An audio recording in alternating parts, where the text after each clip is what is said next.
Good morning, everyone. Happy Friday. Hope everyone had a great day yesterday, and welcome to another episode of Tea and Coffee with Paula and... Not Ken Drysdale, but Jay today. Good morning, everybody. I'm back. I got home safely, very safely. Yeah. It was a wise move to wait that extra day because, holy smokes, the two got messy. Not on the northbound, but still, it would have taken twice as long and been scary the entire time and adrenaline the entire time. So, yeah, I stayed in Calgary and got home safe. Yeah, 3 days away. Party. But no, it's just life carries on as normal. You just got one less pair of hands to get stuff done. But glad to see you home. Thank you very much for having me. And the boys just missed me, and I got a lot of love out of them. Jacob's the cutest. Just get his boots off and come and give me a big hug. But no, good job keeping the place going, keeping the show going, and then also doing an entire episode without me. What was that like? It's all right. What? You're supposed to say, "Oh no, I didn't like it at all." Well, after all these years, I think I should be used to it by now. I've done it a few times where it's just been me. So, well, a morning show though, you did a good job there with Ken. Yeah. Yeah, it was nice to see him. I'm sad because I actually wanted to chat with him a bit, but you covered a lot of the questions I would have covered with him anyways. Alberta independence. What about Manitoba? Yeah. Those kind of stuff. It was really good. Yeah. So no, very pleased that you're able to hold down the studio. Yeah, guys, you don't need me anymore. So it's just gonna be Paula now. It's just gonna be tea. Lots and lots of tea. Although the last couple of days I just had my water, but I got tea back again this morning. It would be called tea in the loo because you go straight to the loo right after you have your tea. Yeah, as I've gotten older, caffeine is just nothing but a diuretic for me. So I enjoy the flavor, and especially this one isn't caffeine free. So yeah, I'll be heading over as soon as the show's done. Skip to it, my darling. Skip to the loo, my darling. All right, and how was the rest of the property? Oh, well, if you have your sip. How my sip?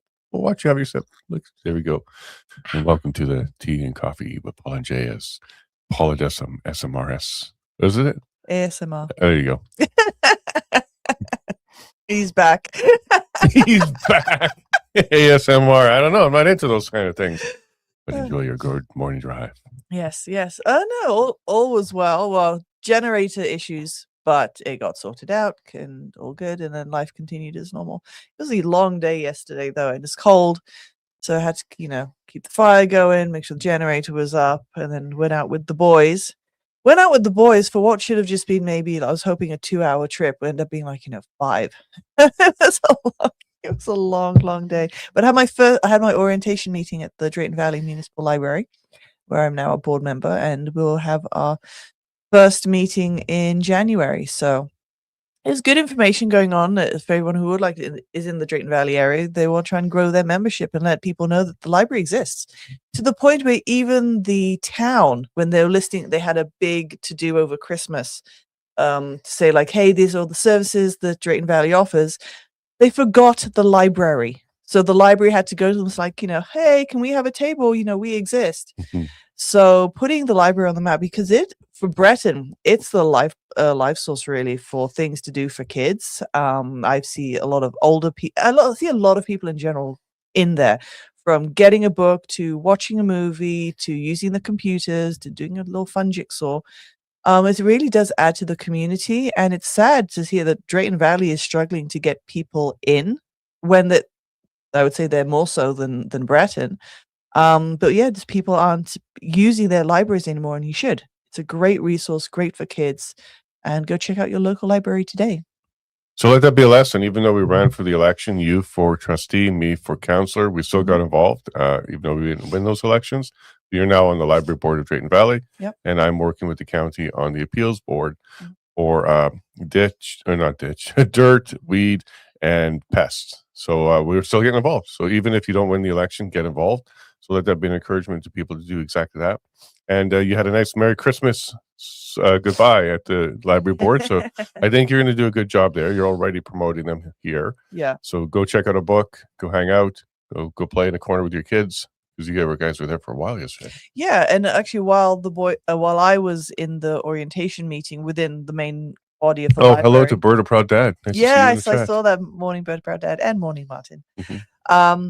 The kids, there's a kids section And so the kids were there, and then there's a further kids section where they got to do a little bit of gaming later on. So that's what they ended up doing. So lots of things to entertain the kids and keep them distracted while you're working. And they plan to close for about 10 days to 2 weeks in January, because they're going to be doing a little bit of rejigging of the layout and including some more quiet pods for people if they want to take exams or they want to do some private study. They're putting in some more features and revamping the books so that people can be enjoying it. So that's coming up in the new year for Drayton Valley Municipal Library.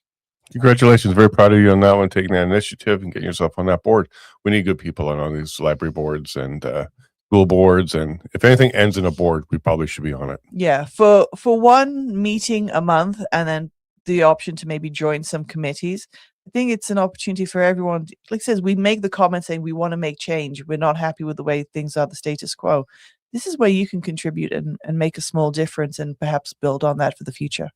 Excellent. And speaking of building on the future, yeah. So Lawrence, I had to think in my head, St. Lawrence Seaway. Lawrence and his wife, I met them at the UCP party, and they're building a studio. So Berta Proud Dad's going to be doing some more stuff, and I'm really hoping he's checking this out so he can see how it's like to work with a wife, because it's a lot of fun to work with a wife first thing in the morning and do a show. Yeah, it's all right. Yeah, no, it's good, of course, and it's a good way for us to both start our day together, because typically when the show's done, all right, you're doing your project, I'm doing mine, we're getting on with stuff. So it's a good time to spend some time together and with you guys too. And we just couldn't take 2 weeks. We've talked about it. We've Yeah. hummed and hawed over it. We'll take the 1 week off for Christmas. So next week we'll be off, but we'll be back right after that. The next show would be December 27th on a Saturday. This is going to be a panel about remigration. And it's coming together. That particular panel is going to be very exciting to talk about. Mashup, right? Correct. So yeah. Saturday. Yeah. So Saturday evening, this will be 7 p.m. Mountain, 9 p.m. Eastern. And we'll announce all the final panelists. We're working on one last one. But the ones I can let you know about will be Jeff Evely will be back. Jason from Wiretap Media. Mm-hmm. Because at the end of the last mashup is when we got in, just started to get into that subject, remigration and how it's being promoted in Canada. And we said, okay, we got to do a show. So that's exactly what we're doing. So Jeff Evely, Jason from Wiretap Media, somebody from Dominion Society, and possibly Maxime Bernier to round out that panel, because these are all related topics about immigration, how it destroys Canada, and how we need to do something about it. It's even interesting to hear that Danielle Smith herself talked about it yesterday or the day before with Rebel News. She actually said maybe there should be a petition question, a referendum question, should Alberta start deporting or remigration? Actually, the term came up. So this will be a perfect time to do that. So it'll be December 27th. Go ahead and check that out. Yeah, no, it's good stuff. And it is an important conversation to have. And a lot of people did feel that when it comes to immigration, Alberta's had no choice. And some people have even made the comment that, well, Danielle Smith did say she wanted to double the population of Alberta.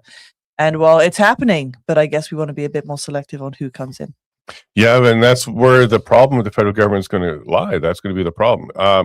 Alberta really doesn't have much say on immigration. Quebec has a lot more control because they basically negotiated and got that kind of control. So maybe what Premier Smith is doing is she's kind of getting us ready for that referendum she spoke about on our show, which will be the results of the Alberta Next panel and the recommendations there. She did say late spring, early summer, there's going to be a referendum on those results. So this may actually work out for everybody, because I know that Jeffrey Rath and other people from the APP didn't want to have a petition or a referendum at the same time as other referendum questions. Right.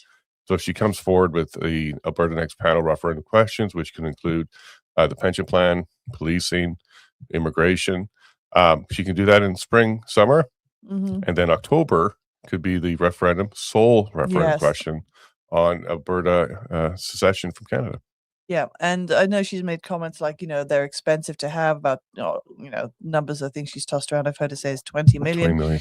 It's worth it, and it needs to be done right so that there's no subsequent issue. I mean, that's one of the whole things we've discovered, that doesn't matter if it takes a little bit longer than we would like, it needs to be done right. So there's no ifs, ands, or buts, and nothing can come back and bite us in the butt saying, hey, this wasn't done properly, you got to start again or whatever. So take our time, do it right, and let's get it done. Yeah, and that's something Minister or Honorable Mickey Emery, Justice Minister and Attorney General, said on the show that was Wednesday while I was away in Calgary, was there's a procedure out of the Supreme Court, Clarity Act. There's a way to get this done. And this is why he disagreed with the court decision. He agreed that the court decision was predictable. The way it was going to come was predictable because the way the law was written, there was really only one outcome. But he doesn't agree that it should stand in the way of having the petition on independence. It's the referendum. So, he echoed that. He said there's a procedure through the Supreme Court's decision on the Clarity Act. Basically, let people have the question. So, he echoed that one too. So now let's go ahead and jump into the news as we get on with our morning. First, I want to remind you all, Fundamental Truths and Red Deer is going to be a fantastic event. Dr. Jack Mintz, Leighton Gray, Mia Hughes, John Carpe, Bathsheba Vandenberg, Bruce Party, Sean and Teresa Buckley will all be giving some speeches.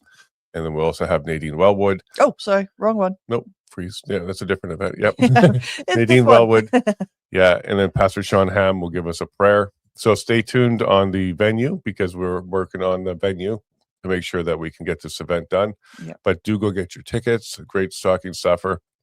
And I really appreciate everybody who's already gotten their ticket because it's really helped us to make sure that we can get this event done well and enjoy ourselves there. Yeah, and tickets are fairly economical, $30 for reserve seating and $20 for general admission. So.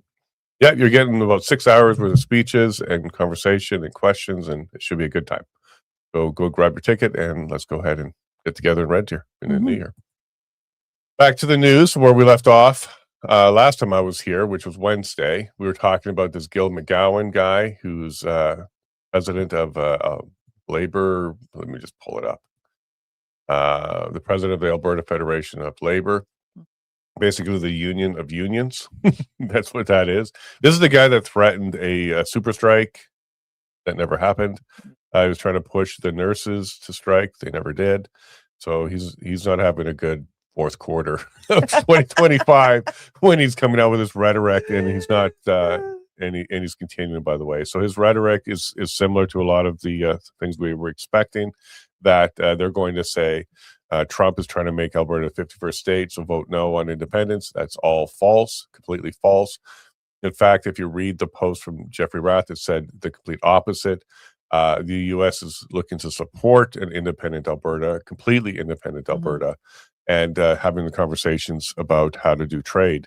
These are not conversations that are going to annex or acquire Alberta. These are conversations that are going to have Alberta stand on its own. But that doesn't stop Gil from misrepresenting it and trying to put that narrative out there. So liar, liar, pants on fire. But obviously Gil's pushing that one narrative that we're expecting. So there's this three narratives that we're expecting them. The annexed by the U.S. So Trump's going to take over. The pension plan, you're going to lose it and be poor. And what's another big one that they're going to push hard on? Maybe that we can afford it, landlocked. There's quite a few that they're going to go after. But do pay attention. It's bogus. The conversations that they had was pipeline to Washington, which would be something that can happen pretty quickly, especially if BC doesn't cooperate. And this will happen with or without separation. But they definitely talked about whether or not it would be supported, and the answer is yes. The U.S. would recognize an independent Alberta. Lusakic, yes, he blocked me a while ago. So some of those people that thought that he just blocked me recently, no, he actually blocked me a while ago. But I came across a post of his that I wanted to respond to, and I couldn't. And I'm like, okay, well, I'll make this post here. I'm not one to brag about my accomplishments, but being blocked by Thomas Lusakic is up there. He, him, and I'm using the pronouns he designated in his bio. So he, him is not going to be pleased when by this time next year, as Alberta has voted to leave Canada. And Tired Tommy, while in Ottawa, look for some property. You'll enjoy it better. He's over there talking to Carney, and he's the advisor to Carney on Alberta independence. Weird choice, but I get it. I totally get it. And this guy couldn't be more liberal. He called himself a conservative. He couldn't be more liberal. Just look at his bio. HalaFinancialCorp.com. He, him, proud Canadian. So he's not an Albertan. And he used to be the minister, but he's also blocking anybody and everybody. If we could get as many votes as he's blocked people, we're going to separate. We're going to be right up there. But you're nobody unless you get blocked by Thomas. So look for that badge. You may already have it, by the way. He blocks people before they even interact with him.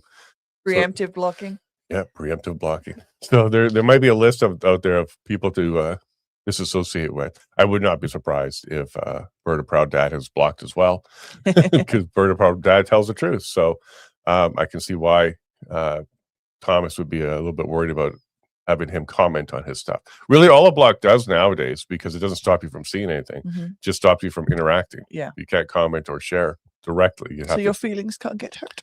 Ooh, let's keep Thomas safe. Little Tommy, as Jeffrey Rath likes to call him. Neil Stone, our favorite crazy doctor, he's out there still promoting stupid stuff. He's really good at it. So if you want to follow that, go ahead. But he was invited on a podcast to debate his position, and by Stephen Kirsch. And his response to that is, science is not done by podcast debates. Sorry, Neil. I guess when you're trying to own the science and turn it into a trademark, then maybe you can take that position. But actually, it is. Debates are exactly how the science is challenged. Neil Stone is a coward. Happy to have him on the Levine Show if he wants to debate my conclusion. But no, he's a coward, because that's exactly what science is. It's ever evolving. You got to come forward with evidence, and challenging science is absolutely in the core of science. Science is never settled. There's no such thing as settled science. That's a misnomer, and there's no such thing as science by popularity. So just because 100 doctors say something doesn't make it so. Einstein, I think, has a quote about that. 100 doctors tried to disprove tried to have his theory ignored through consensus, and his response was, it only takes one of you to prove me wrong. So do that part. Yeah. Bring the proof. Don't just have a consensus. So science is not done by consensus. It can be challenged, should be challenged, and that's the best way to get to the bottom of science, but it's never settled. But this Neil Stone is the same guy that tells you to keep doing those vaxes and get your mask on. So do watch the episode with Honorable Mickey Amory and Bruce Party. It was excellent. I really enjoyed that time with both of them, because we were able to ask questions directly about the gun stuff. So the gun grab and Castle Doctrine. In fact, the CCFR, is it CCFR? Yeah, I think it's CCFR. They clipped basically the whole segment on firearms, and shared it. So thank you very much for that. Because Mickey Amory, Honorable Amory, did not hold back. He answered all the questions, maybe not completely to everybody's satisfaction, but he gave the answers that are accurate. And I really appreciate Bruce Party being there, because once again, we validated Bruce Party's interpretation of the reading of the amendments was correct.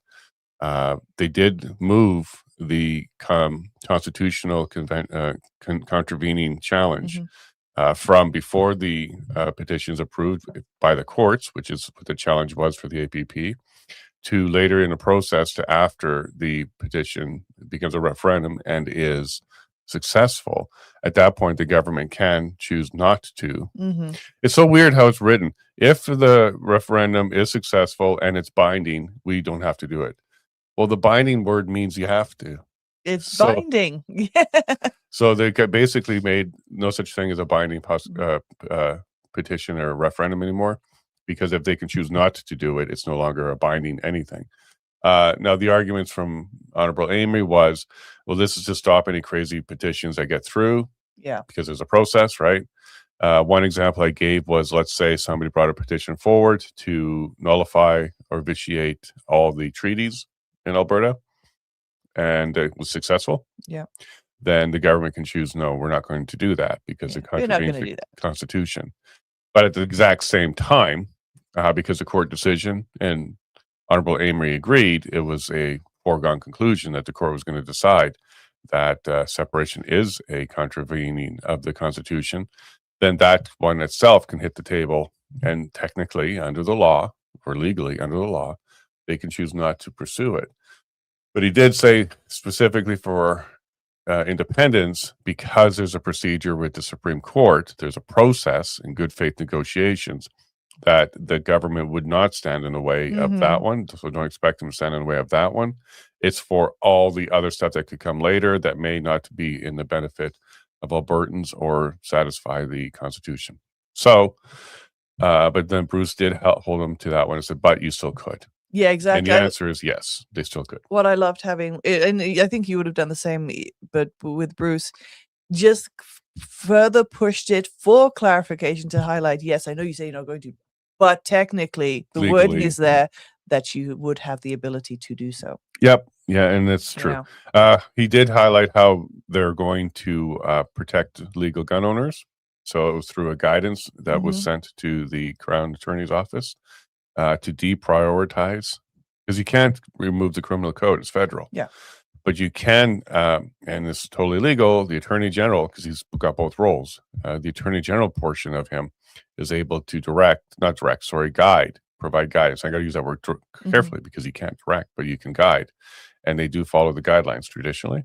So deprioritize self-defense cases against people who use firearms for self-defense, and the firearm grab itself. So law enforcement is not going to be making that a priority.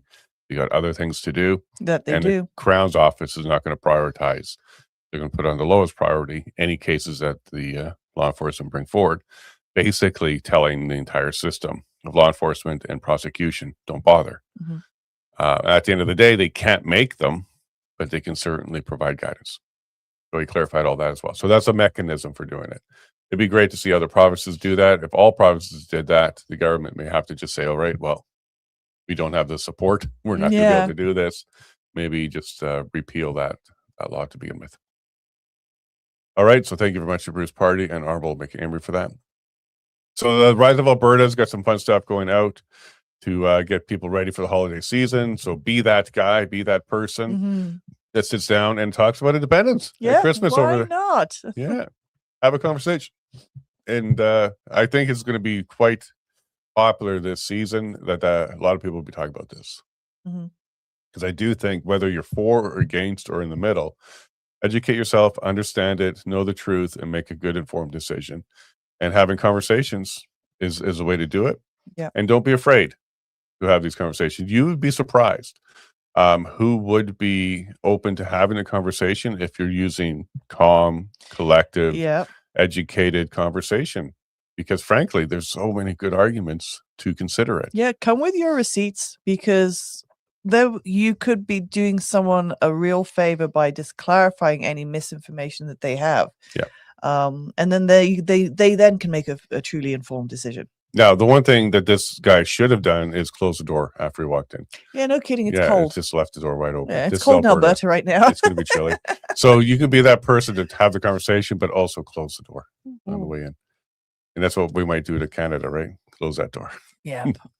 So very good work on Rise of Alberta. If you haven't followed them, do so. They're putting out a lot of good infographics that have information in there, and save some of them, bookmark them, copy them, download them, repost them, because the more people know about exactly how we're under the thumb right now, what kind of prosperity we could have, what is the truth about treaties, what is the truth about landlock, a whole bunch of issues have been covered by Rise of Alberta. So do check that out.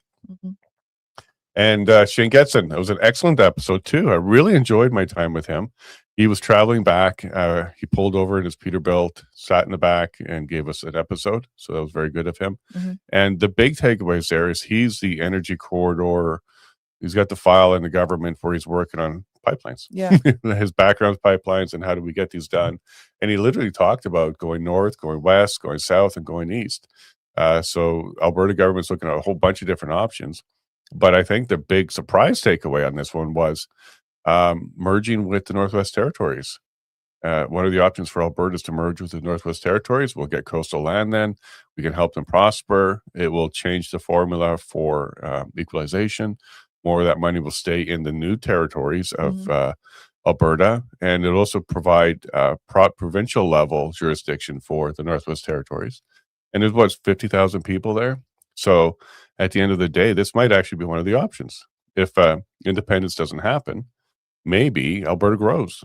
Because one of the things he said is let's redraw our boundaries. Yeah. You just be very quiet on that one. Yeah, no, there's a lot of conversation in the chat about that one. It was basically saying it's highly unlikely. And then the No, actually, I want to push back on that Sure. because the chat sometimes can take a position and not look at it. If independence doesn't happen, what other options do we have? And a very low-hanging fruit is to negotiate and absorb and move our boundaries. Why not? I think it's a fantastic idea if we're not looking at independence anymore. If the vote comes back as no, Why not? Sure, but one of the conversations was that it would seem to be, yes, a distraction, but also that if we're having issues getting our product out there, why would that change if Okay, so we I'll have answer the more? question. You get coastal land right away. Build your port. Northwest Territories is where the new path is. The Suez Canal is sometimes Yeah. is difficult. It can be closed down. There's a lot of hostility in that part of the world. You got the Panama Canal. That one's overworked right now, and they're jacking up the rates, and it's getting very difficult to Yeah, move your product Northern there. seems to be on Northwest the Passage, horizon. yeah, that's going to be the next big thing. Yeah. In fact, wouldn't it be great if we were independent and redrew our boundaries to get to Northwest Territories as well? Mhm. So no, I'm not going to capitulate to the comments on that one because I don't think they fully thought that one through yet because it was a brand new idea, at least on our show. But if Alberta did expand north, I think it'd be a fantastic thing. Yeah, if that was to happen, for sure. Mhm. But I don't think that it's being thrown out there as a deflection for independence. But it is something that's under the Constitution would be far easier to do than any of the other things we're talking Mhm. about, like forcing BC to get us a port in Prince Rupert. Although people say, yeah, take Northern BC as well. Well, there could be a referendum there where they decide to join, but that's not a bad idea. If we don't end up leaving, or if we do end up leaving, we can still look at whether or not Northwest Territories want to join us. I think that would be a fantastic option. But if we're still inside of Canada and that happens, it does change a whole bunch of things, including equalization payments, Mm. and we'll have a port basically right away. Just bloop, let's do a pipeline straight north and grab one of those chunks of land and build a port. We wouldn't have to negotiate with anybody at that point. Anyways, that was one big thing that I took out of that one that I was never even thought about. But it's good to know that they are working on multiple different ways to get to the port, including both two different ways west. So one in Prince Rupert and one through Washington. Yeah, exactly. I'd agree there. Very cool. So petition recall is issued. So shortly after being on our show, Honorable Mickey Amory's petition to recall him went through. So this is 22 total petitions for recall for UCP members. There's one petition for NDP.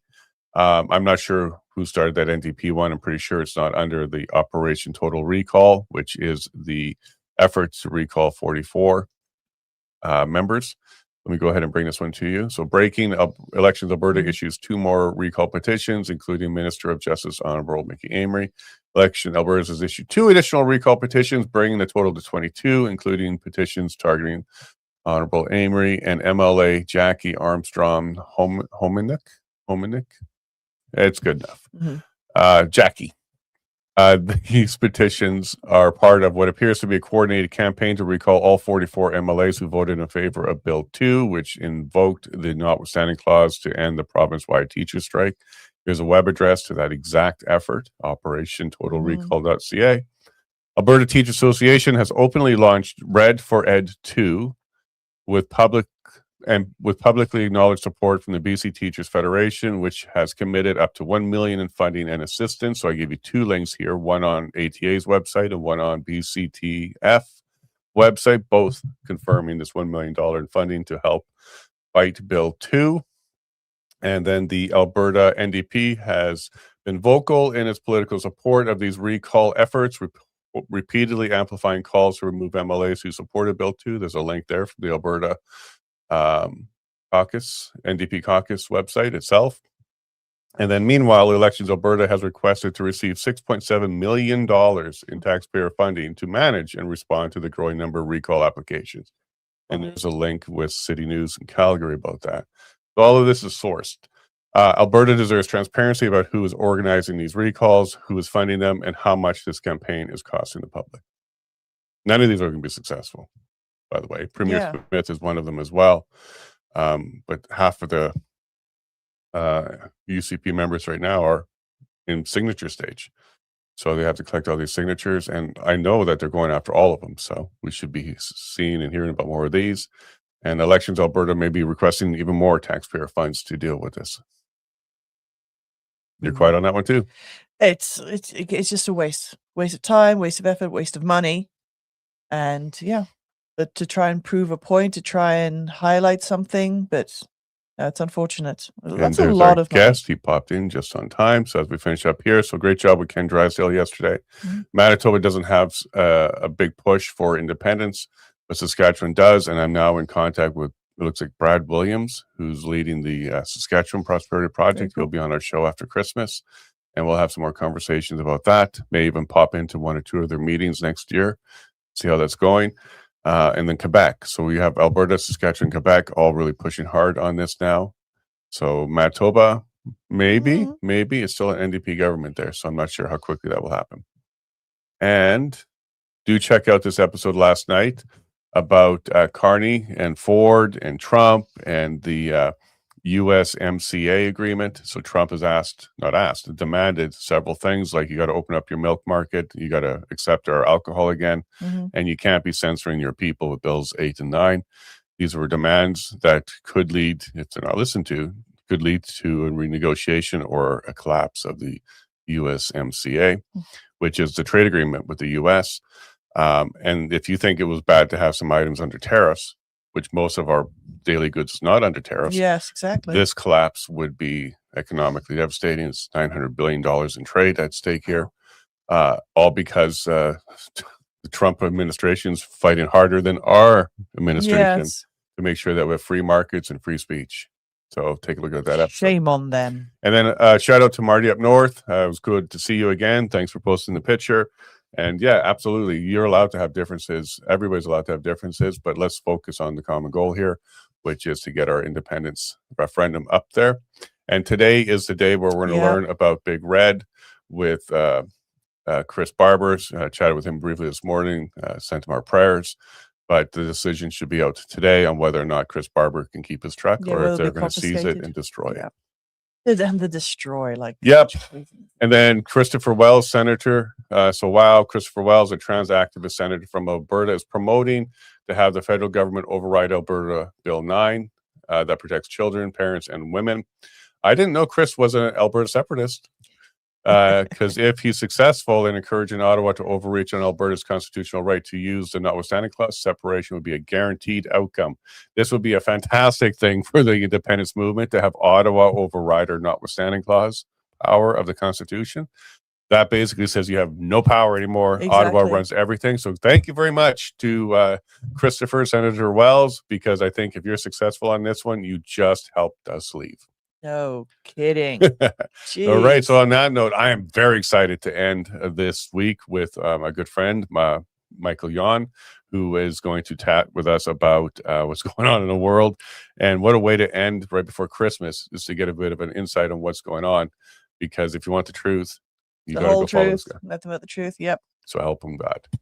Good morning, Michael. Good morning. How are you doing, my friend? You just went quiet. I could hear you before, but now you're gone. Oh, okay.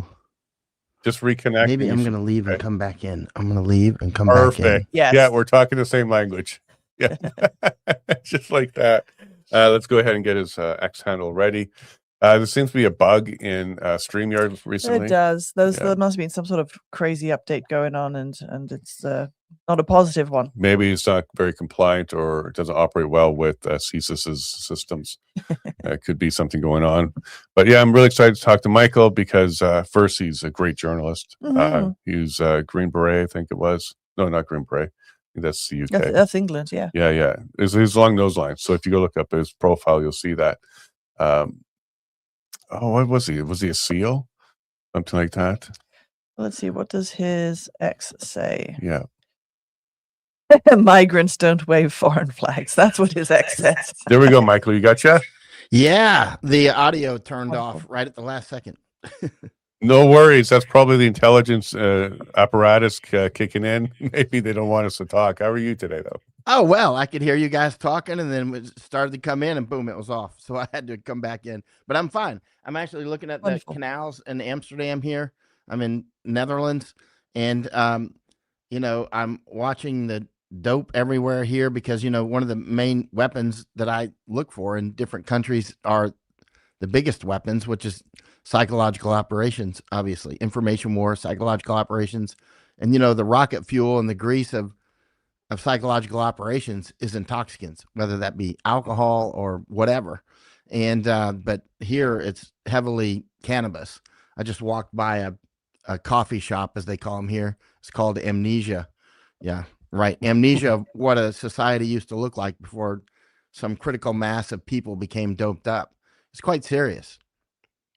The normalization of that and then the promotion of that, like we saw this in Vancouver, all over the place. So we've seen this in every city in Canada ever since Trudeau legalized and promoted and made it accessible. Drugs is rampant here. And this is also what's dumbing down our country, stopping us from stepping forward and taking on a government. So it's clearly part of their plan to numb us and give us a bunch of amnesia. And then when we re-elect a liberal government over and over again, obviously we're suffering from amnesia all over the place. So thanks for pointing that out. Also, there's some stuff going on at the EU with the farmers out there, right? Oh yeah, down in Belgium right now. I wish I were down there watching, but I'm up here for meetings. Actually, I just spent 2 weeks with Catherine Austin Fitz. Masako, my wife, is my wife, and me just spent 2 weeks with Catherine Austin Fitz, and we're going to spend some more time with her as well. And so we're actually in Netherlands, and then after this is over, we'll head back to look at other parts of the world that are also kicking off. But Belgium, if you look at Belgium, you look at the United States or here in Netherlands, Germany, wherever you want to go, Ireland, it's the same story in different places, right? Japan, the methods of taking the farmland away, they don't vary. They don't change much from country to country. Some little details change here and there because of, the local realities are different in different places. But the basic morphology of the fight is very similar. As an example, here in Netherlands, there are windmills everywhere, or turbines, as I call them, wind turbines. They're absolutely everywhere. It's like they're being invaded by monsters. And it's just similar over in Germany as well, in Austria. I mean, it's just in many places. It's just Texas, and they put these turbines in places, prime farmland, right? I mean, we've been out talking with the farmers, and they put them on prime farmland. And obviously they don't work very well. I got a message from retired General Blaine Holt some months ago. How long ago was it? 6 or 8 months, I don't recall. But I was at Panama. I was at the Panama Canal, and I was actually standing in a Chinese park. Get this, a Chinese park. Let this settle in your mind. So I'm in Panama at the Panama Canal in a Chinese park, watching a Chinese bridge being built over the Panama Canal. That's why I was there. So there it is. There's a good, interesting. Oh, and right across the canal from me is one of the Hutchison-Whampoa ports that's operated by China. So it's China, right? So I get a message from Blaine Holt, retired Air Force general, and he says, "Hey, did you see that the power just went out across Spain?" I said, "Oh, that's interesting. I'm in Panama watching in a Chinese park, watching a Chinese bridge being built across from the Chinese port, right?" And then there's a ship coming in from the Pacific right in front of me. And what does it have on it? Wind turbines. It's got wind turbines. So I look up the name of the ship because you can do it on Maritime Tracker. And the ship is coming from China with wind turbine, the blades. And it's going to Galveston, Texas. I mean, you can't make up this stuff. So I'm literally standing in Panama next to the Panama Canal in a Chinese park across from the Chinese Hutchison-Whampoa port in Balboa. Those in Panama know where I'm talking about. And while they're building the Chinese bridge in front of me, and wind turbine blades are coming through the canal from China to Texas. This is way wrong with the picture, right? This took generations to get this messed up. This didn't just happen overnight. It didn't happen with Obama. Didn't happen with Clinton. Didn't happen with Trump. It happened with all of them. And that guy Biden, whatever, he doesn't even know where he's at. Bush. It happened with all of them serially, right? And not just in the United States, but also here in Europe. You see van der Leyen, the German, was talking yesterday about opening the gates more to Africans and others coming in, and Indians just flooding into here in Europe. And keep in mind, this is while food prices continue to go up and food production continues to go down and energy prices continue to go up and energy availability continues to go down. For instance, Nord Stream was obviously destroyed. There's only 2 suspects actually on who destroyed Nord Stream. It was either the United States or space aliens. We have to leave it open. It could have been space aliens. And then Groningen gas field, biggest gas field in Europe, which is not far from me. It's in, well, Netherlands isn't big, so everything in Netherlands isn't far from me. But Groningen is in North Netherlands, and it's up. Anyway, it's a huge gas field, and that's been closed down. I mean, that was the biggest gas field in Europe. And, you know, when I was saying this in advance, I wasn't the only one. There were many people like the Forum for Democracy, the FVD party here in Netherlands. They were talking about it. Everybody was warning about it. They make close Groningen. Now, you know what the excuse that was used to close Groningen was quite interesting. The excuse, let's say the casus belli against the gas in Groningen, was these micro earthquakes that are caused by subsidence, allegedly caused by the subsidence of the, you know, when the gas is pumped out of the earth, the subsidence from the earth sinking causes these micro earthquakes. And it's interesting because I went up, talked with farmers, and one farmer showed me the cracks on his wall and all this. So these little cracks on their wall, like imagine that wall with like a tiny crack, right? And so, which is, you know, it's big if it's your house, right? It's definitely big. It's very important. However, we're talking about the well-being of the entire country. We're talking about the well-being of all of Europe. We're talking about food security, right? We're talking about, so a small group of people are riled up. And, you know, people in the Forum for Democracy is one of the political parties here in Netherlands. I spent a lot of time running around with them all over Netherlands. That's why I know their argument side, because I was, you know, paying attention to them. They were the ones that were actually standing up for reason. But, you know, the Forum for Democracy was saying, you know, we could buy everybody and all these farmers a Ferrari for the cost that, you know, of cutting off $1 trillion worth of, or euros worth of gas because of a few cracks in houses, right? We could easily buy everybody a new farmhouse and a new tractor and a new car. Nobody wanted to shut down the farmers. I mean, the people that wanted to keep the gas field open did not want to shut down the farmers. They're the opposite. They're the ones that want to keep the farmers going, like Forum for Democracy, right? And yet now there was just a 3.2, I think it was, earthquake recently. Now, keep in mind, they haven't been pumping gas for a while now. You can look it up online, see when they closed Groningen, but they just had a 3.2 earthquake up there, and they're not even pumping gas anymore, right? So, I mean, it's still, so the subsidence is still happening. The bottom line is, and like, for instance, in Germany, roughly a little bit more than a month ago, the last nuclear plant was destroyed. You can see online, go to video, look for videos online. You can see a cooling tower being blown up in Bavaria, you know, in southern Germany, and everybody's cheering. Wow, they're deindustrializing Europe. They're going to end up in famines. Meanwhile, they're bringing in more and more. Keep in mind, this is exactly what you see in Canada. I've been all across Canada. What you're seeing in Canada with the drugs, with the, you know, the invasions, it's the same players. It's the same playbook. There's only slight differences in Canada from here. The things that you know about Canada, just put a Dutch accent on it, put a German accent on it, put a Japanese accent on it, and that's what's happening in these other countries, right? You already know what's happening here. Look around you. It's the same thing with a Dutch accent, same as the United States, right? So this is happening in many, many countries. Same game plan, same players. Okay, excellent. And I just got to probably warn you, the Intergalactic Civil Court is going to be coming after you for defamation on space aliens, because they likely had nothing to do with that. They're going to say I'm a racist, that I'm against intergalactic racists.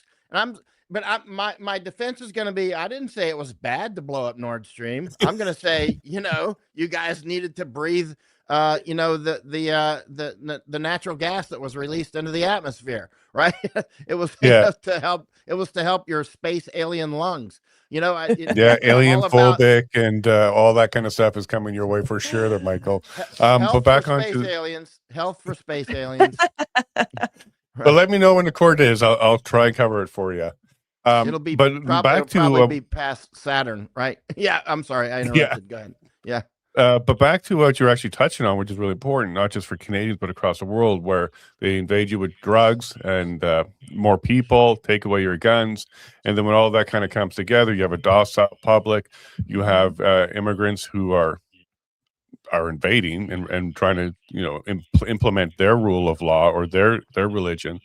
And than you see something like Australia recently. So one of the things I wanted to kind of touch on is, were you surprised what happened in Australia? And this is something that a lot of people in Canada are concerned about, that we're going to be next. This is going to be something that happens here. All media is talking about, except mainstream media, that eventually this is going to happen here in Canada. What are your thoughts on that? Right. Now, I want to be clear on the individual cases that are unfolding. I'm not devoting much time to those, because to me, this, as somebody who's done years of actual combat, I've realized that don't pay attention. Don't put all of your attention on every little battle, right? Because there's a lot of battles going on. What we need to understand is the pulse. What we need to understand is the habits, the pulse, the capabilities, the intentions, right? And so, for instance, Charlie Kirk, again, who killed Charlie Kirk? I would say Zionists or space aliens, right? I mean, it's very clear. I mean, how obvious does it need to be, actually, right? October 7th was a clear setup, right? It was a clear, what's called a green flag and a stake to go to attack, right? We've talked about that before. But so in other words, to spend weeks and months mulling over this, what Candace and that lady Erica said to each other, I don't care, whatever. They're both part of the acting zone, right? They're both part of the distraction zone. And so in other words, what we need to understand is how the beast operates, what its intentions are, what its capabilities are, and so that we can predict what it might do next, so that we can prepare ourselves for it. Not just to predict so that we can predict who's going to get the next touchdown and get points for that, but actually, how do we prepare for that, right? And I think there will be a lot more. And again, I'm not going to spend weeks and months dissecting every one of these because it'll be a huge distraction from what it's going to do next. Now, what's it going to do next? I do strongly think we're going to end up finally at some point. I don't know when. It could be years from now, could be months from now. We could end up in famines. They're clearly setting conditions for famine. And they're, like, for instance, destruction of Nord Stream, destruction of Groningen, or closing Groningen, the knocking farmers off their fields in England or whatnot, making them sign contracts that if they accept a farmer buyout, that they can't farm anywhere in the EU ever again in their whole life.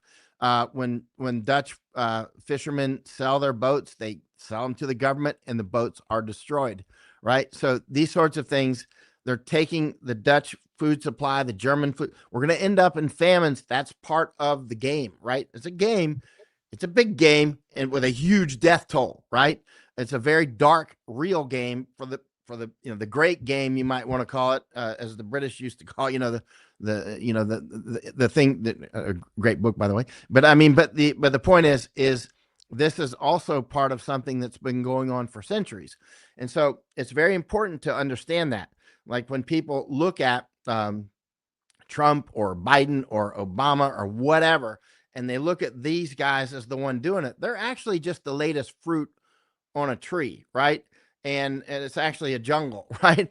And so they're going to fall off the tree at some point, and then another fruit will come. As long as that tree is producing these fruit, the next one will be there, right? And whether that be in Europe or Australia or Japan, wherever, you look at what's happening in Thailand now. I used to have an office, and some background on me so you understand. I'm not just reading headlines and talking about things. I used to live in Thailand. I had an office in Thailand. Thailand is the hyphen in Indo-Pacific security, right? Thailand is vital for that area, right? I had an office there. I wrote the last 2 pages in one of the former prime minister's book. The name of the book is called The Simple Truth. The prime minister was Abhisit. I just had tea with him, I don't know, a month and a half ago or so in Bangkok, right? I wrote the last 2 pages of his book that was dealing with issues that happened years ago, right? So I'm quite familiar with what's going on over there. Has nothing to do with that temple on the border between Cambodia and Thailand. Absolutely not. That's just for the common man to go, hey, it's about that temple. It's about a small land dispute. Oh, no, it's not. It's about routes and resources and mythology. The 3 main, the big, I mean, almost every war you've ever seen is about routes, resources, and mythology. And when all 3 combine, you can get into quite a serious war when there's serious players fighting it. Thailand, the thing going on between Thailand and Cambodia is actually about energy. It's actually about routes. It's actually about resources. There's energy in the Gulf of Thailand. The Chinese want to build a canal from the Mekong River through the Funan Techo Canal through Cambodia from Mekong River into the Gulf of Thailand, and they want to build a corridor also across what's called the Kra Isthmus, the Turtle Isthmus, the Kra Isthmus in Thailand, which is that sort of elephant trunk that goes down on. For those who have a map in your head, I've got a whole atlas set in my head, so I mean, I can talk about different places because I can see the maps, in my head. But so for those who don't, if you know where, just look up Thailand and you see that elephant trunk that goes down to Malaysia. That's called the Kra Isthmus. And if China or whomever builds a canal or railways across their road, they're working on rail and road now, that will allow them to bypass the Strait of Malacca, which is one of the major naval choke points in the world. Now, this has been a dream for centuries to build that something across the Kra Isthmus, just like building something across Panama was something that people dreamed about for about 400 years until we did it about 11 years ago, I guess, 112 years ago or so. 1914 was when we opened the Panama Canal. But likewise with the Kra Isthmus, that will be very important if a corridor is built, and they're working on it now. Not a canal, but eventually. What I'm getting to is what's happening in Thailand and Cambodia is routes and resources and mythology on that. Now, a lot of the Thais and Cambodians think it's about the temples and this sort of thing. It's about China. It's about United States. It's about Russia and Zionists, all these different players, these oligarchical constellations that are battling and working to rip apart Thailand. The United States used to work night and day for years, generations, to strengthen Thailand. And now the United States has become predatory to Thailand, just like China has and the Zionists have, right? They're all predatory towards Thailand now, which is very, Thailand is the people there. I love Thailand. They're incredibly resilient people. They have a lot of cultural intelligence, which is just very resilient. For instance, they save in gold, right? There's gold stores. There's more gold stores in Thailand than there are coffee shops. And I don't think that's any exaggeration at all. I think that's a done deal. I mean, actual coffee shops, not dope shops like here in Amsterdam. But actually today in Amsterdam, I looked for a gold shop where they sell gold coins or silver coins. I wanted to walk in and just see one. And interestingly, they're hard to find here, actually. Whereas, this because the West and Japan as well have been brainwashed off of gold and silver and precious, especially gold or silver as well. I mean, most Japanese today don't realize the importance of gold, just like Americans don't. And most average Dutch don't know either, because we've been brainwashed off of that into fiat, right? Fiat obviously is a huge trap. And it's a huge scheme. I mean, which has worked across the world for centuries, and obviously fiats are collapsing as we speak. But what I'm getting to is Thailand, they still save in gold. If you're in Thailand watching this right now, the next restaurant you go to or taxi you're in, ask them what's the price of gold right now. Now, Thailand has their own gold standard. It's in the baht weight. It's in baht, right? Not baht as in Thai currency. It's called the baht, but their gold standard is also the baht weight. Like we have troy ounces, they have baht, and their gold is 96.5, right? So they've got their own gold standard, which is separate from the international gold standard, which is actually very wise when you study why they did this. That also adds more resilience to Thailand. It's like amazing. Thailand has their own gold standard, which is, I mean, their prices still change with the global prices, but it's more like they're in a harbor, you might say. I mean, the tide still goes up, but they don't get hit with the huge waves. And it's hard for people to come in and just buy up all their gold because you would have to take it and refine it and that sort of thing. And it's hard for people to just dump gold into Thailand. Of course, the Thais will take it because anyway, not to go into that. But the bottom line is that Thailand itself is like built for resilience. I mean, it's like, like America used to be, right? And I mean, the average Thai person, you go out in the countryside, they got like fish ponds and all kinds. They got their own chickens. The former king of Thailand, King Rama IX, he used to teach Thais, you must be responsible for yourself. You must be responsible for your family, and your family is partly, is, all the families share responsibility for the villages. You are responsible for your resilience, and the government is here to back you up. Whereas our governments, like Canadian, Dutch, American, Japanese, we're like, hey, we're big daddy and mommy government. We're going to take care of you and be predators, right? So there's a difference between, but now Thailand is going globalist as well, right? So it really concerns me. For instance, in Thailand, people used to ask me, where would you go to live, right? I've actually lived in Thailand before. I had an office in Chiang Mai, right? But I wouldn't pick Thailand now because, for instance, now and Doug Casey wouldn't either. And Doug Casey is one of the few men on earth that's traveled more than I have. Doug, the famous gold speculator, Doug Casey, which, I spent, I don't know, 2 or 3 weeks with him in Thailand and also down in Argentina. Doug Casey is very knowledgeable about, the playing field across the globe. And Doug also, he made the same choice that I did. Thailand used to be that, but now it's becoming unstable. One of the things that indicates to me that it's become unstable is just in the last 4 years, they've issued about 20,000 licenses for cannabis, growing, warehousing, distribution, and retail, right? 20,000, not 2,000. So if you look on your app right now, wherever you're at in the world, look up, cannabis stores, Bangkok right now, and you'll see it'll populate with huge amounts of cannabis stores, right? And you can use your delivery apps and they'll bring cannabis and pizza to your door, right? Now, keep in mind, this ain't the cannabis that people used to grow in their backyard.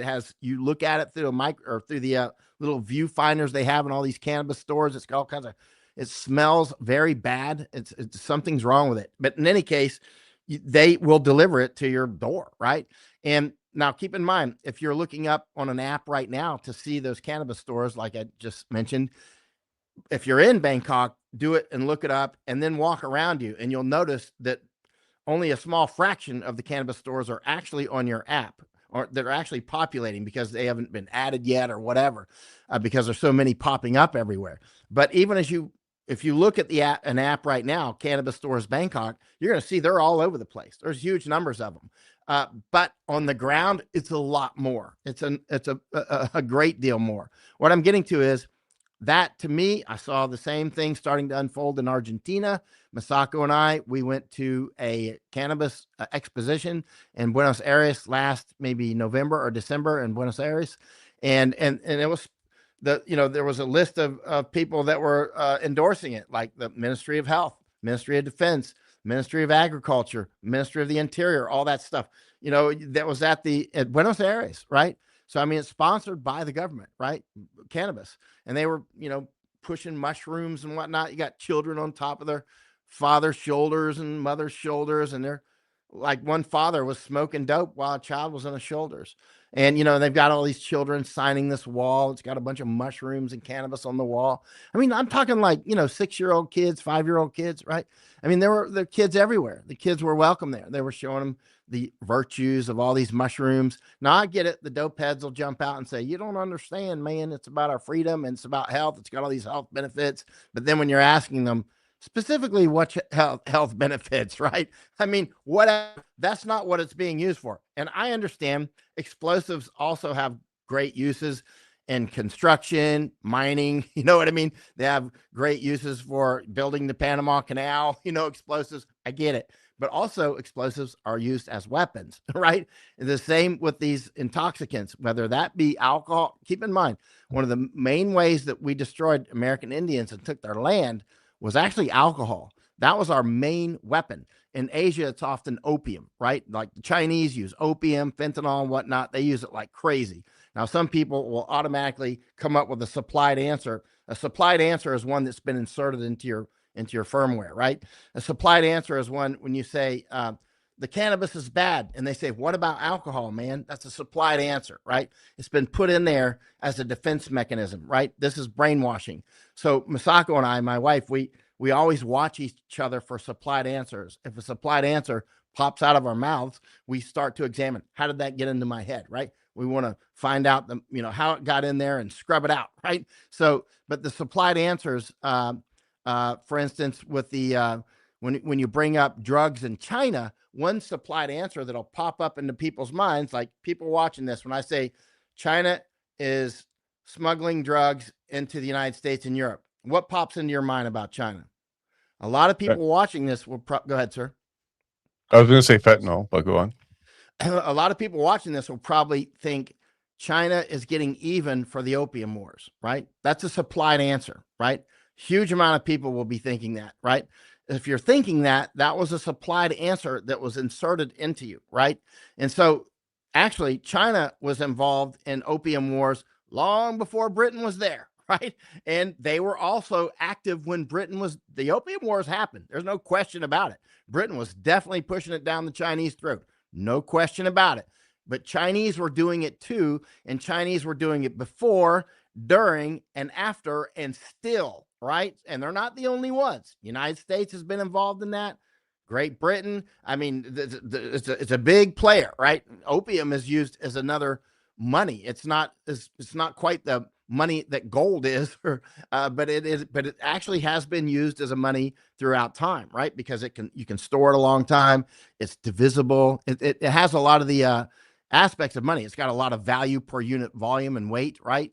Now, it won't last as long as gold, but it'll last many years. I've asked many people, and I've tried to, in my own extensive library in Japan, how long will opium actually last, right? Nobody seems to know. I don't know, and I've looked into it. I've asked DEA guys that were in Afghanistan. Nobody seems to know, and but it'll last a long time. But opium has, that much opium is worth a lot of money. That much tomato, not so much.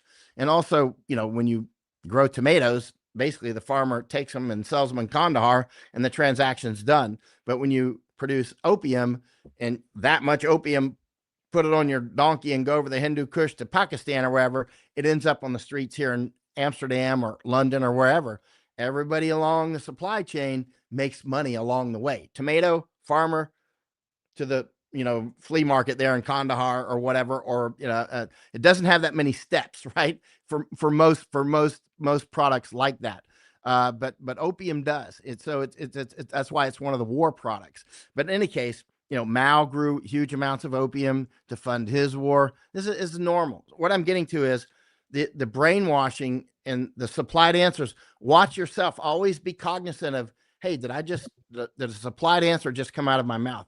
If it did, I need to find out how it got in there as best I can. You might not be able to actually track it back, but once because everybody watching this has supplied answers in their head and they'll use them all the time.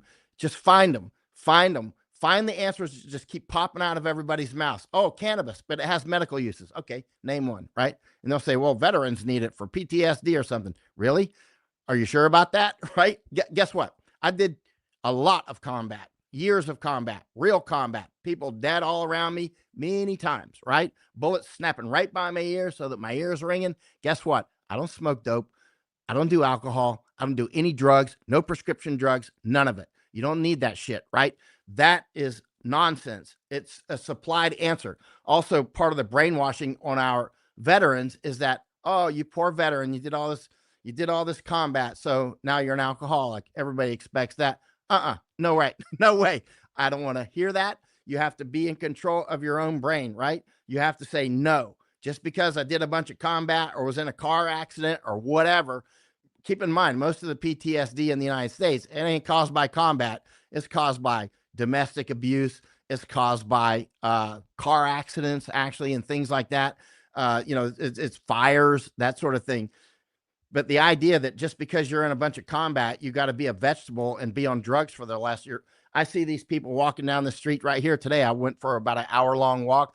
There's quite a few people. Every city that I go to in the world where there's a lot of dope being used, like it smells like dope all over the place, you always see a lot of people walking by talking to themselves or singing to themselves.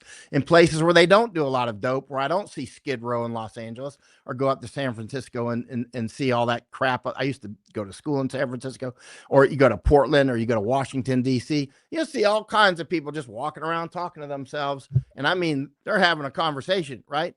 And I saw, I don't know how many today, at least 10 just today, an hour-long walk, talking to themselves, singing loud, you know what I mean? And they're not don't seem to be on the same street that I'm on, right? And what I'm getting to is I see this everywhere where there's a lot of drugs. In places where there's not a lot of drugs, I don't see that many straight up, obviously crazy people, right? This thing is clearly part of the war against us. It has been for centuries. Again, I want to state very clearly, one of the major weapons in warfare, when you go up to northern Canada, go to Yellowknife in Northwest Territories, capital of Northwest Territories, fly up to Yellowknife. I've been up there a couple times. The last time I was there is, I don't know, year and a half, 2 years ago with Masako, and the Indians were all drunk. I'm not saying all the Indians are drunks, but it's clearly, I mean, the alcohol has been used to destroy them. Their bodies can't handle it. I mean, indigenous people around the world, for whatever reason, I'm not saying all indigenous people, that you would have to be an ultra anthropologist to even answer whether it's all indigenous people. But I mean, I'm not sure anybody can answer that. But a lot of the indigenous groups that we see across the world, that I see across the world, keep in mind, I'm always downrange, I mean, their bodies can't handle the alcohol.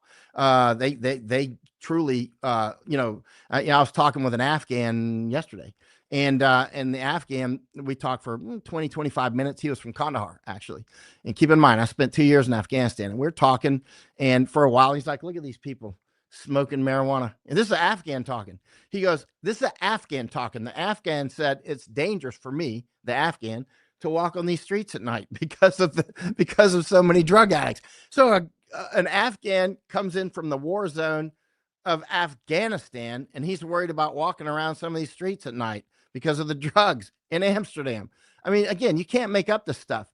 And, he's like, we don't respect this transsexual stuff. This is the Afghan talking yesterday here in Amsterdam, right?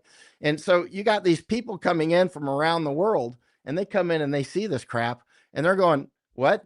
This is like the apex of the world. It used to be, but it's under attack, right? The Dutch are some of God's greatest creatures creation when it comes to high intelligence and the ability to apply that intelligence. The Frisians, the Dutch, these people are special people, like Japanese, right? They're actually similar in a lot of ways, but they are the ability to take intelligence and apply it to the world and do something, right?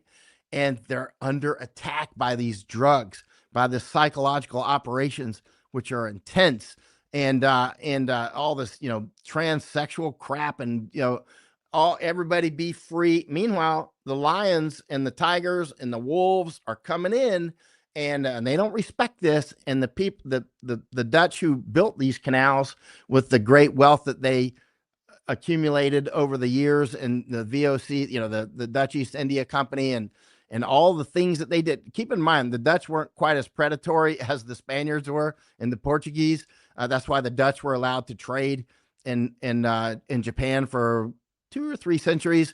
After the Japanese kicked out the Spanish and the Portuguese, they called the Spanish and the Portuguese Nanban, which means Southern barbarians, because the Spaniards and the Portuguese were coming in as, plundering. Meanwhile, the Dutch came in.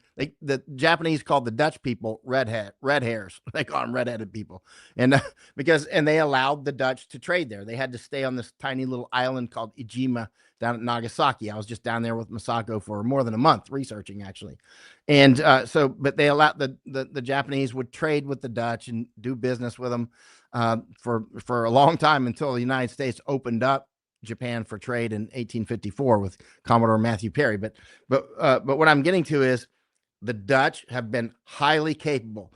Their colonies in places like Indonesia. The Indonesians did get tired of them. That's why they welcomed the Japanese in. A lot of people think it was the opposite, but in any case, they weren't quite as they did leave a lot of good things behind. They weren't all evil. It's not like the Dutch were all evil. But now I go to these museums all over the place. Masako, my wife, and I, we go to museums all over the world. And we were just in, I don't know, quite a few museums in Netherlands. I don't know, another dozen or 15 maybe. And you can see these museums are anti-Dutch, just like American museums you go to. Many of them are anti-American. You go to Japan and there's anti-Japanese. They're museums that have been captured often. Like if you go to the Rijksmuseum, which is not far from me in Netherlands, that's the big museum here. Well, there's a lot of museums here, but in the Rijksmuseum, there's a video display in there of this African guy. And it's all about hatred towards the Dutch in their own, like, say, federal museum. It's like their own, it's the Rijksmuseum. It's unbelievable museum, incredible works. When you go into a museum like that, it's like going into the Louvre and you look at actual art, it's awe-inspiring. Some of these Dutch artists are actually like the French. It's unbelievably awe-inspiring. Like you see in Italy, it's unbelievable. That's what, I'm from Florida. I never really realized what epic art is until I went to Italy the first time. And then I was like, oh, this is why people love art so much, right? I'm from Florida. I'm like, what's the big deal about art? But then when I started going across Europe, places like France or here or Italy, I'm just like, whoa, that is art, right? And suddenly I'm an art fan, because you're just awe-inspiring. But now you see this art with quotation marks, and it's weaponized, right? It's absolutely garbage. It's like designed to make you feel uneasy. It's designed not to inspire like awe, like wow. Like you can go into the Rijksmuseum in Netherlands down the street from me in Amsterdam, and you can just sit in front of some of these paintings for like 30 minutes and look at it. They have seats there because people do that, right? And when you go and see some of these paintings, you'll probably do it yourself, right? But then you go into some of these captured museums, and it's like you leave going, this is actually unnerving, right? It's designed to make you uneasy, to make you feel angst, right? And these sorts of things. This is part of the weapon system. Keep in mind, some of the main weapons in brainwashing are the rocket fuel and the grease is intoxicants, whether that be alcohol or cannabis or whatever, many prescriptions, that stuff. One big package, that stuff, right? But another huge component of that is music. When you hear beautiful music, it's awe-inspiring, right? But you hear some of this other cop killer crap, it's the kind of stuff that was designed to, push blacks into the prison industrial complex, push drugs into their communities, push this music, destroy their families, push them into prisons, make money off the prisons. It's demonic, right? You go up to Yellowknife and look at the drunken Indians up there. It's demonic how this has been used to just destroy cultures, right? You go down to the Darien Gap with the Indians down there. I'm down there in Panama all the time with them. I spent a lot of time with the Kuna Indians and the Imbra Indians. And only in the last few years, suddenly there's a lot of alcohol in those villages and other drugs. And one of the Indian chiefs down there, his name is Francisco Agape. He's a Imbra. I took him up to Washington actually to meet some congressmen and whatnot. Took him out shooting with an old Green Beret teammate of mine. He speaks English quite well. But Francisco is an Imbra Indian, and he's the leader of 28 or 30 villages. I think they added a couple. But in any case, Francisco's like, Michael, look, my young men suddenly, where did these drugs suddenly come from? Why are they suddenly drinking this alcohol so much and they're getting tattoos and wearing their hat sideways? Because they're making a lot of money off these alien invaders coming through, the migrants, and suddenly they got a lot of money. So they don't want to be Imbara anymore. They want to be gangsters, right? Because they got the law of the jungle out there robbing the migrants who are coming through, who are sponsored by the United Nations and the United States. 100% the United States is behind the invasion of the United States. That is not ambiguous whatsoever, right? It is absolutely, the United States is behind the invasion of the United States. You'll hear the Border Patrol blame it on Mexican cartels. The people blaming that on Mexican cartels are either working for the invasion complex or they're just completely idiotic, right? If you're a Border Patrol guy and you think the invasions are coming, I've been across the entire U.S. southern border. It took months from SpaceX to San Diego, a lot of that on the Mexican side. I spent months down there. I watch Border Patrol, Texas Guard, and National Guard, and off in Arizona as well, and New Mexico, and in California. I watched them loading up the buses. I watch National Guard. I watch Border Patrol. I watch Texas DPS, which is sort of like Texas FBI, Department of Public Safety. I watched them loading the buses. I got it on my own video with my own eyes, as far away as from here to the camera, right? That was our guys loading it up and blaming it on the Mexican cartels. I'm like, are the Mexican cartels in Ghana? Are the Mexican cartels in Somalia? Are they in Nigeria? No, they're not. They're not in Nepal. They're not in Bangladesh. They're not in India. That's not the Mexican cartels. It's the United Nations funded and highest Hebrew Immigrant Aid Society and some others, Doctors Without Morals and all these clowns that are doing this, funded by United States is the number one funder by far. And Israel is taking a lot of American funding and is also behind it, like highest Hebrew Immigrant Aid Society, or the Vatican is also hugely behind it, right? The Catholic Charities, that sort of thing. I've been out with all these guys a lot, right? Those guys are the ones that are collecting these people and I was just yesterday. I was at Schiphol Airport yesterday, and in Terminal 3. If you're in Amsterdam at Schiphol, go to Terminal 3, go to the left through the rotunda doors, and you'll see an IOM ticket desk, International Organization for Migration. Those are the same people that are flooding Canada, right? They were open for business, and they were helping migrants get tickets, and they walk them to the gates. I've seen them do this in El Salvador, seen them do it in Guatemala, seen them do it in Panama. I've seen them do it in Toronto. I've seen them do it all over the place, right? With my own eyes, right? And they'll have a IOM, envelopes or little tote bags or whatever. And those, they're right here. They're operational right now as we speak in Amsterdam, right? Those are not Mexican cartels, right? But then when the migrants get up to close to the Mexican border, then the Mexican cartels take their cut of it, right? And then the United States blames the Mexican cartels, right? You can't make up this stuff. They're coming across the Canadian border. They're coming across the United States into Canada, and from Canada into the United States. There's different people doing different things. I've been up there looking at it, right? Is that the Mexican cartels? No, it's not. They're coming across from Bahamas into the United States. They come across from Cuba into the United States. Not the Mexican cartels, right? It's not them. But we always will blame it on somebody and go, it's those guys. You're going to blame it on the people that you want to attack later, right? So you're going to demonize them in all kinds of ways. And Mexican cartels taking their cut of it. There's no question about that. Just like the taxi drivers take a cut of it down in all these Colombia and Ecuador and coming through Venezuela, Brazil. Many of them come through Brazil. Everybody who puts them in a taxi or puts them in a boat or puts them in a bus is taking their cut of it. They're not Mexican cartels, not down there anyway. And they're all taking their cut. Are they human smugglers? Is the taxi driver that picks one up from the airport a human smuggler? Or are they just a taxi driver and this guy got in my taxi, right? I mean, the people that put them up in hotels in San Diego, who are those people, right? The entire hotels filled with these people. I've gone over and looked, right?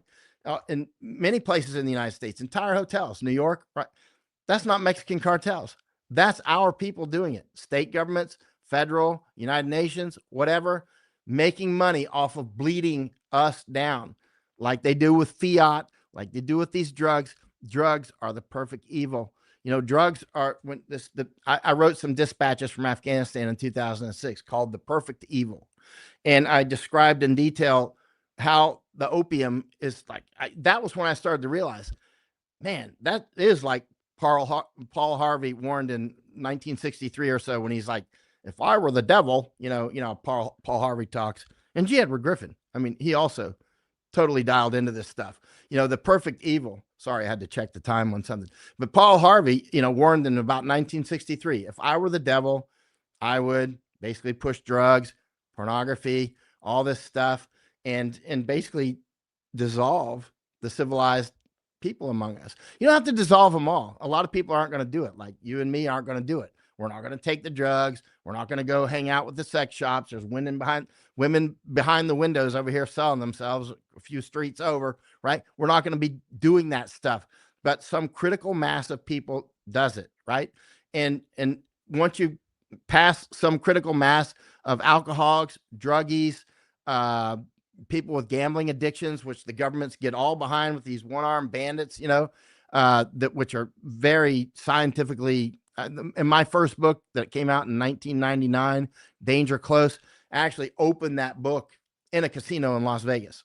The entire amount of money in my life that I've gambled is probably $20 in quarters on one-armed bandits. And I'm like, I was in Germany. I was like, why are the people addicted to these things? Right. I'm just like, and yeah, it makes a bunch of noise. I'd read about them and that sort of thing. And that's it. Right. I don't gamble. I've gambled with my life a lot, but I don't gamble with my money. Right.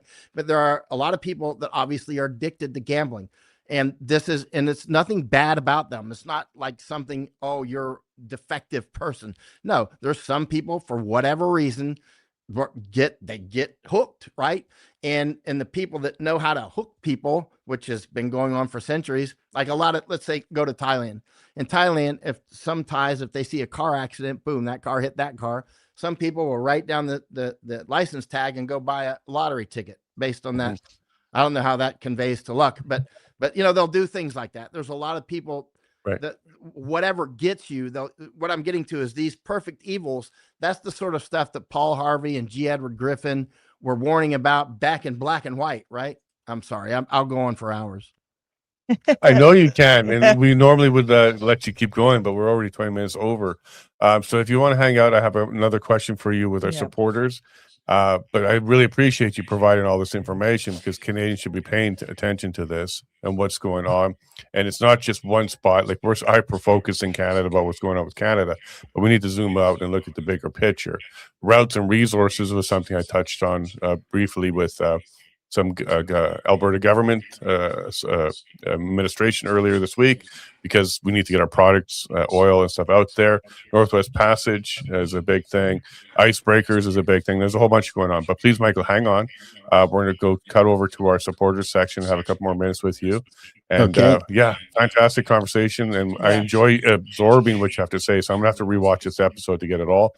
But I really appreciate all the hard work you're doing. You're running around being a journalist. You're sticking on the border, seeing what's going on. You're going to all these different airports, seeing what's going on with the immigrants and stuff like that. And only you could do that. There's nobody else in the world that really does this. So I really appreciate your time and your effort. And please hang on for a moment as we cut over to our supporter section, okay? Hanging on. I'm here. Hey. Hanging on. Right on. Thank you. All right, so folks, there you go. Your year end. That's your Merry Christmas. Here's your present, Michael Yon. Watch it a second time, take notes, and pay attention, because he's not wrong. What he's observing is with his own eyes, and he sees what's going on. So make sure you share this out, like it, and ring that little bell.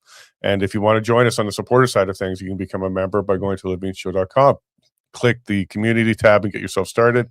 And yes, you'll be able to rewatch this later. So if you're not a member yet, go become a member, and you can go watch what we're about to have a conversation on, because we're not done with Michael at all. Yeah, and of course, I've been watching the chat. You guys have been spellbound the same way we are. Okay, where's the popcorn? It's what does it? I'm not going to interrupt them, because I want to know this information. So absolutely. So we're a little bit over for the day, but that's okay. It's totally worth it as we listen to Michael Yon. Yeah, no, exactly. But everyone, hold on a second. Merry Christmas, because we're off next week. But wish you all the best and Merry Christmas. Hope you have a fantastic time with you and your family. And if you're by yourself, enjoy it by yourself. And if you don't celebrate Christmas, enjoy some of the time off that you're going to get if you're working. But otherwise, everyone, take care. And love you all. And Merry Christmas from me. Love you all very much. Thank you for being here. Rewatch this episode, and have yourself a Merry Christmas, and God bless.